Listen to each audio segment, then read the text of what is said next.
think she was best suited for or more compatible with, Andre or Roy? Isaiah, what are your thoughts?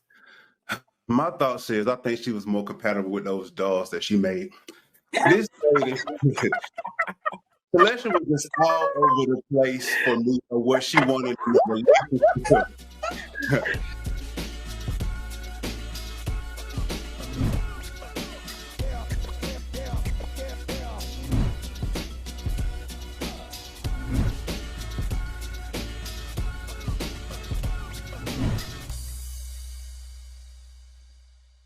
So, hey everyone, and thank you for joining again with us. My name is Chris Colston. I'm here with Isaiah Tukes, Kimberly Lake, and Laria Reed, and we are Four Friends in a Book. So, Four Friends in a Book is our monthly video podcast where we have a discussion centered around a book that we're reading here together, and we just have the discussion here and related to any current topics or relevant things that may be going on and how they may relate to those books. So, first of all, please like, share, subscribe. Comment to us, to our Four Friends in the Book on all social media platforms. And give us some comments, some feedback. We'd love to hear from you guys. Even new book recommendations or topics you want to hear us discuss about. So for this month, we're reading a very interesting book, An American Marriage by Tayari Jones, and I'm gonna let Kimberly kind of give us a quick synopsis of the book and tell you guys about it before we really get into the details of it. Okay. An American Marriage is about a couple. They're married. They live in Atlanta. It's Roy and Celestial, and they're a young married couple, haven't been married long. They go back to Roy's hometown for a visit, and while they're there, Roy is wrongfully accused and then convicted of rape.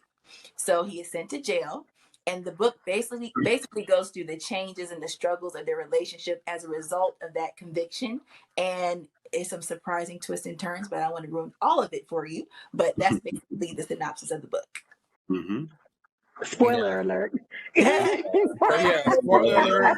You just told you. Probably will get into some of the details of the book. It's really and he goes hard. to jail. Well, look, that's actually that's on the synopsis of the book. So. Okay. But it's really hard to even talk about the book without getting into those details. So if you hadn't read the book, we might give y'all a few spoilers. I'm sorry. I mean, again, we want you guys to read along with us. So, but maybe it may, I guess, force you or even push you to go read the book if you haven't already read it. So, even with that being said, so Kim kind of broke it out. You have a couple, Roy and Celestial, they kind of newlyweds. They go back to his hometown. Turn of events happen, and he ends up in jail. So crazy situation. It's actually written in three different perspectives. So you have Roy, Celestial, and Andre. And as the book kind of plays out, you hear these different perspectives and different, I guess, people narrating the book. So even with that being said, do you guys have, I guess, who was your favorite character, or even just get into your own summation of the book? What were your thoughts as far as how the book was laid out? Again, if you had favorite characters, kind of your takeaways. So we'll start with my brother Isaiah. Isaiah, you got anything to add? Yes, sir. I want to start at, believe it or not, my favorite character of the book was like Big Roy.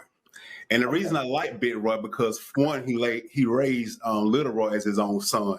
Never even abandoned Roy, loving him, as you can love your own child.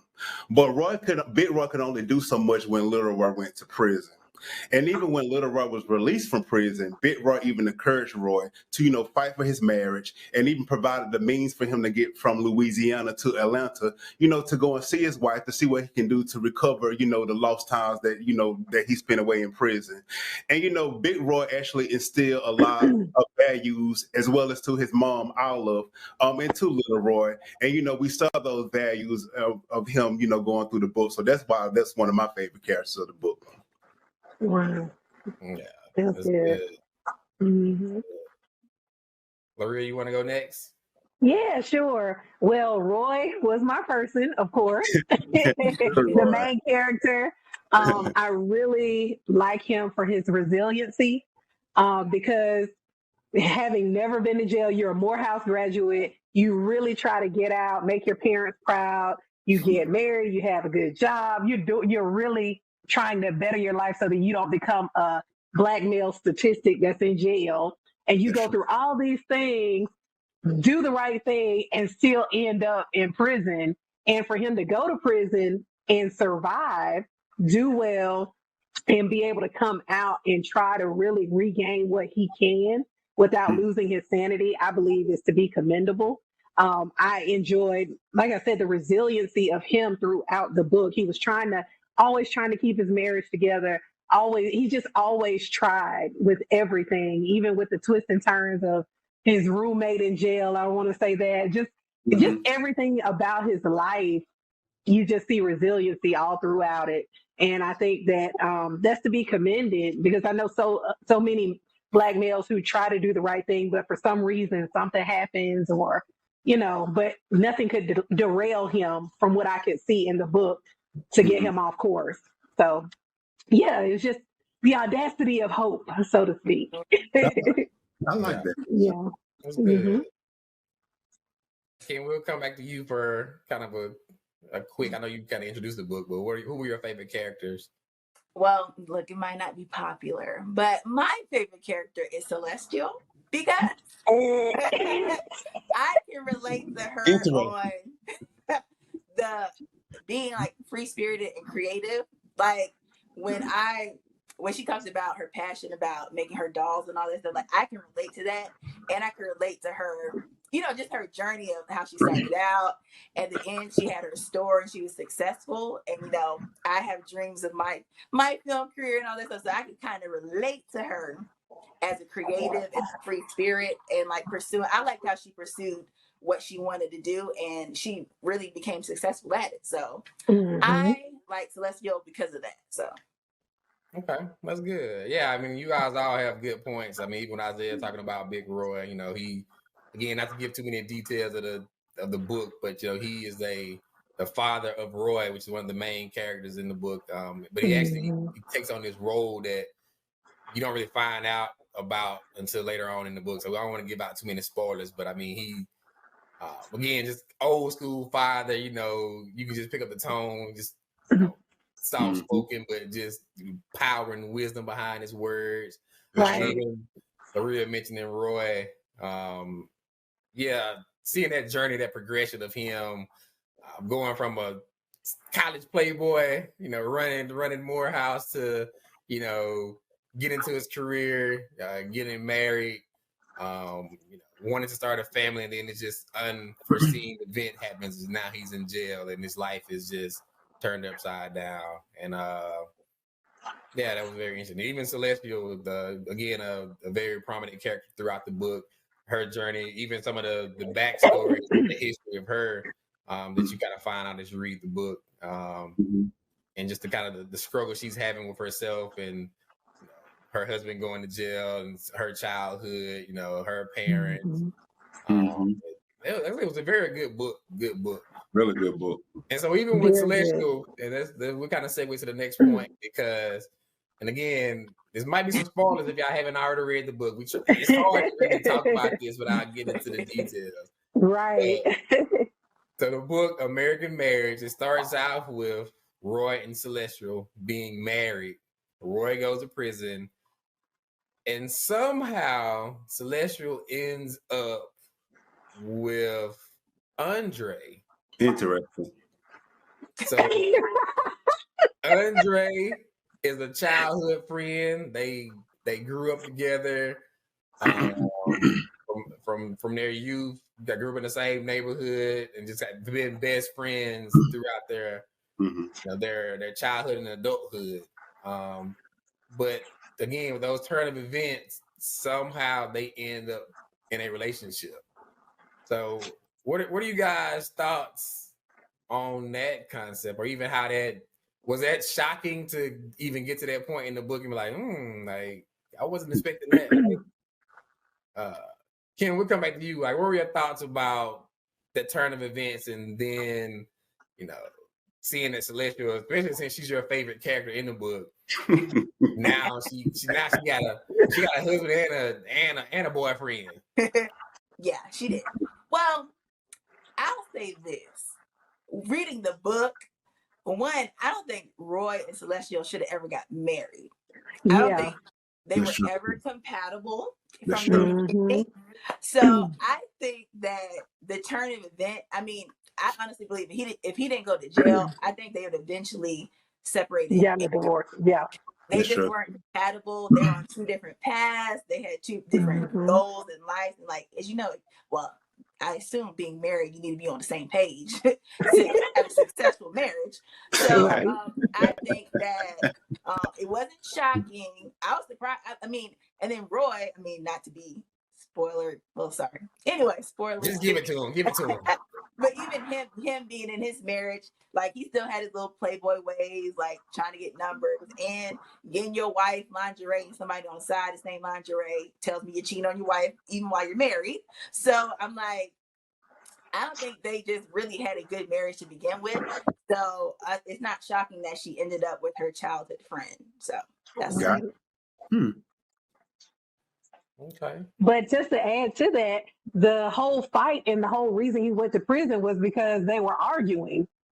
Because he had to leave out, he left out of the room to take to cool off or whatnot. So that goes along with what Kim said. I mean, yeah. they just they weren't compatible. They weren't. Isaiah, you have anything to add to that? I really do, but still, Andre broke what we call the bro code, and got with his best friend. So we need to really discuss with that. Andre had feelings for Celestial way long before he acted on them, and he knew her way before he even got married. He even introduced Celestial to Roy back in college, and Andre knew that Roy was innocent of the charges, against him or what sent him to prison, and he knew Celestial family was even working to try to get him released from prison. So I feel that he took advantage of Roy's absence to move into this new role with Celestial.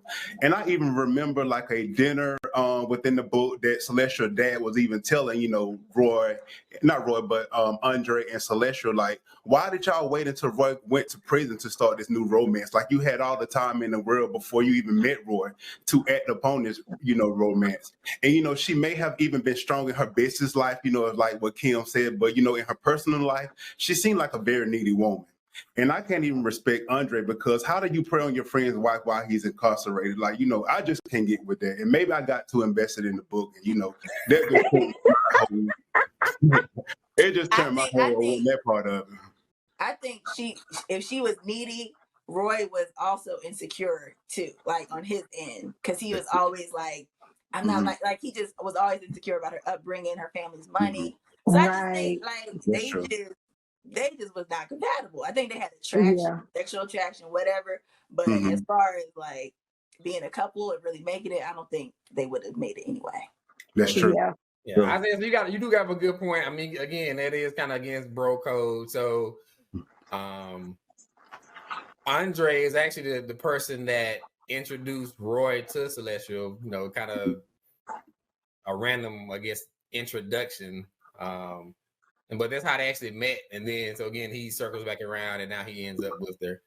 But what are you guys' thoughts even on that perspective? So, do you think it was true love for Celestial when she was with Roy or Andre? Like, what are your thoughts as far as, since she has gone back and forth between these two men? Like, how do you view that?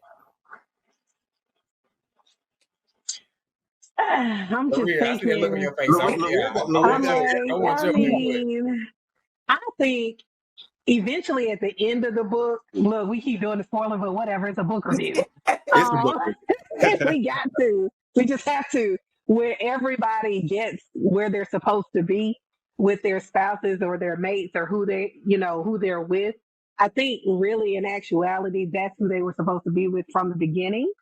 So with the whole Andre piece, it wasn't right the way it happened, which is why the whole incident at the house went down, which needed to happen.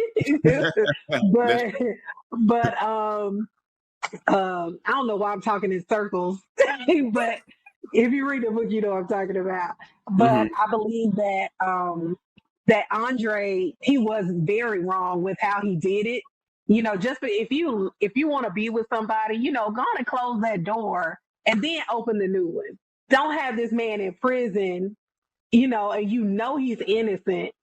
He's not there because he did something wrong. First of all, let's go there. And then you mess around with this dude that he's, you know, it's just, it was too close for comfort for me. So my thing is that was a very cowardly thing for him to do, for Andre to do. So it was an ugly mess, but it eventually worked out. But I just hate the way that went down. It wasn't cool. Not for me. Yeah. For me, it was very reminiscent of the movie Brown Sugar. Y'all remember that movie? Right. Yeah. So Yeah. and Taye Diggs. Was it Taye Diggs in the movie, right? Mm-hmm. Yeah, Taye Diggs and Sanaa Lathan, I think. And so they again. But it was different because they messed around before he got married. They didn't do it anymore. And then after, you know, Well, this was all during. This was happening.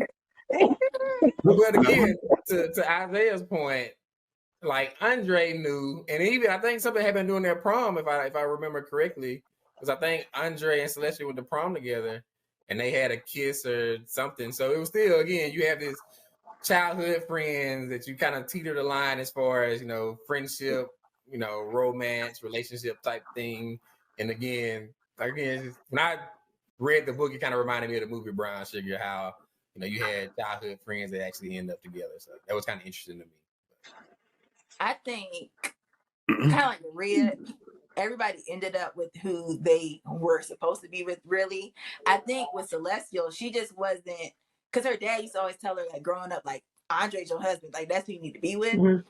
So I just don't think she was mature enough or, you know, in her womanhood enough to kind of even be with him. He always loved her, but she wasn't open to, even like the prom night, she was like, can we forget about that? Like, that even happened. So I think she just wasn't in a space until later in life to receive him. But I agree with Laria. I feel like if they were like that, they should have just closed the chapter, got the divorce, and then moved on. Because that's why it kind of reminds me how, like, Bill Cosby on his show talked about how who was it, Vanessa, when she brought her man home on the trash can lid. So, like, the relationship was presented in that way. So that's why her parents weren't with it, like, because it was like on the trash can lid. It wasn't done the right way. So I think that would help them.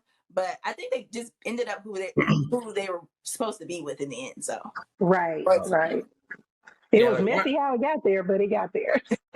One of the quotes that I wrote down in the book that kind of stood out to me was it was in chapter 1, I think, but it says love is the enemy of sound judgment. Okay. And there was a lot of misjudgment or just, I guess, change of minds, I guess, throughout this book as far as the whole love process. So I don't know, that kind of stood out to me, considering that Celestial and her love life kind of teetered back and forth between these two men. All right, guys. So we just watched this clip, and I'm pretty sure you guys have all seen it. It's gone viral over I think last year, maybe the year before. Woman in Central Park in New York walking her dog. She accuses this man. He's out there just bird watching. She accuses him of making, you know, threats against her life. That he's attacking her. Fortunate for him, he's recording the whole thing. And he's not doing anything to the woman at all, but she calls the police and just is pleading this case as far as, you know, him almost just threatening her life and attacking her, when the video clearly shows that that's not going on at all. What are you guys' thoughts on this whole Karen culture and people so quick to call the police and just for trivial accusations that seem kind of unwarranted? Kim, you want to go first? Sure. I think it's unfortunate Roy had to go through that situation. Even like I think about if I had sons or somebody in that same predicament, I'd be like, you can't be going to no women's room. Like, I feel like now you want to be nice to people and, you know, you want to do things for people, but just the way the culture is now and just life in general, you just never know people's true intents in their heart. So you can have the best of intentions and get the worst outcome. So, like, I think about me having sons, I would be like, never go up to no women's room. I know I raised you to be a gentleman, but never even put yourself in any kind of situation that may turn out in a bad way for you in any way. I feel it's sad we kind of have to raise our boys, especially black men, to kind of think that way. But that's just the way it is here in America. And I know, like me being a black woman, my skin tone, I don't get the benefit of the doubt. So I kind of have to always kind of think of situations and kind of think of the scope of what may happen. And yeah, so that's how I think about that. Okay. Yeah, and it's situations where you may not even be doing anything wrong, but you can Right. become, the person or a suspect, which is just it's crazy and it's baffling. Isaiah, what are your thoughts from the black man's perspective, as far as, have you ever had any situations or encounters like this, or have you even find yourself being conscious to make adjustments to even make someone feel more comfortable if you are in a situation that you feel like something could go awry or could go badly? Like, is that something that you're always like consciously thinking about?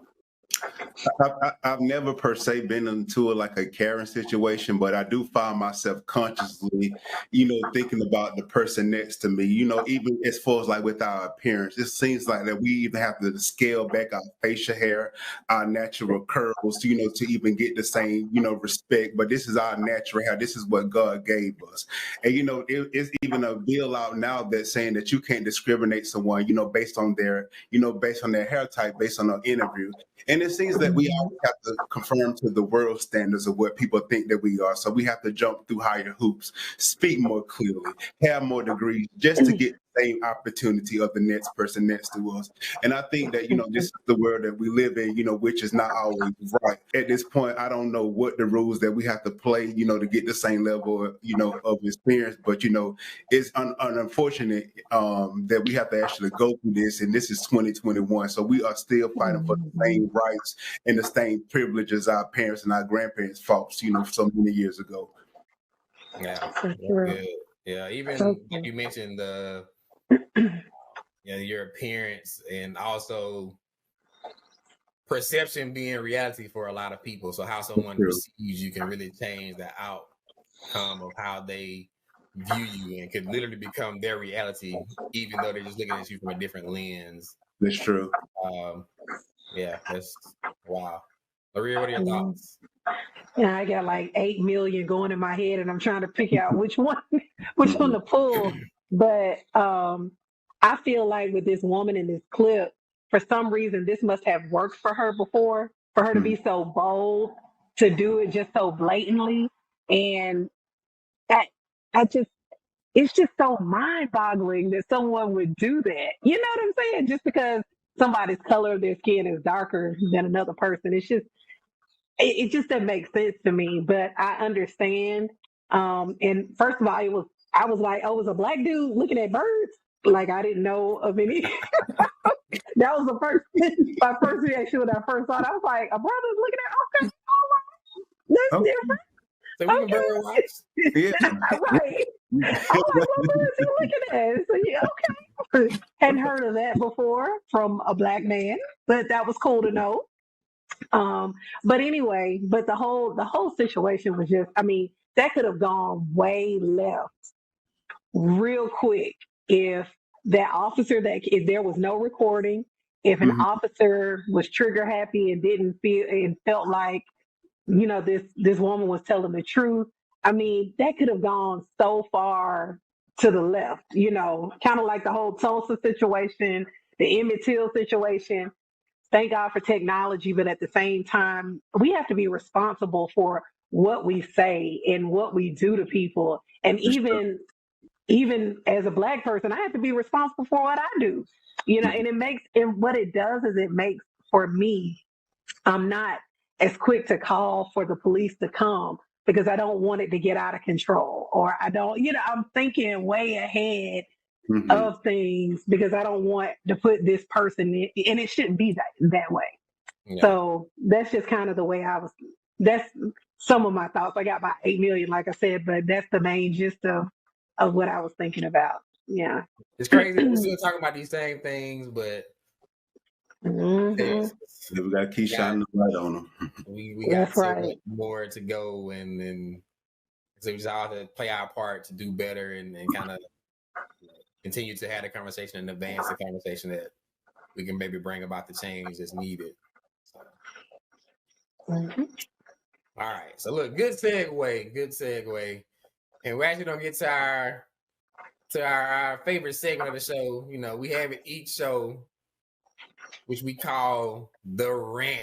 So 60 seconds, uninterrupted, talking about whatever may be on your mind. We're not debating it. We're not contesting it. We're not gonna argue about it. It's just you speaking from your heart. We coming back to my brother Isaiah. He been killing these rants every episode, so we're gonna give it to him again. We're not sure what we're gonna get right now, but 60 seconds starting now. Go. 76-year-old Gwen Levy is sitting in jail and pending being transported back to prison. Why, you ask? Because she was advised she had violated parole. How? Because she missed a phone call from her parole officer. Gwen Levy was returned back to prison for not answering a phone call from her federal parole officer while in a computer class. And after serving 16 years in prison, Gwen was allowed to leave last June and finish her 24-year sentence in home confinement. She is one of 4,500 federal prisoners sent home last year to protect them from contracting COVID. Her attorney was advised no question that she was in class, but she was still listed as escaped. Her parole officer said she could have been robbing a bank, and they're going to treat her as she was robbing a bank. This is absolutely absurd on all levels. In addition to Gwen Levy being sent back to prison for missing a phone call, her original sentence for dealing drugs, which is a non-violent offense, is 1.5 years longer than Derek Chauvin, who nonchalantly murdered a man in broad daylight and on camera.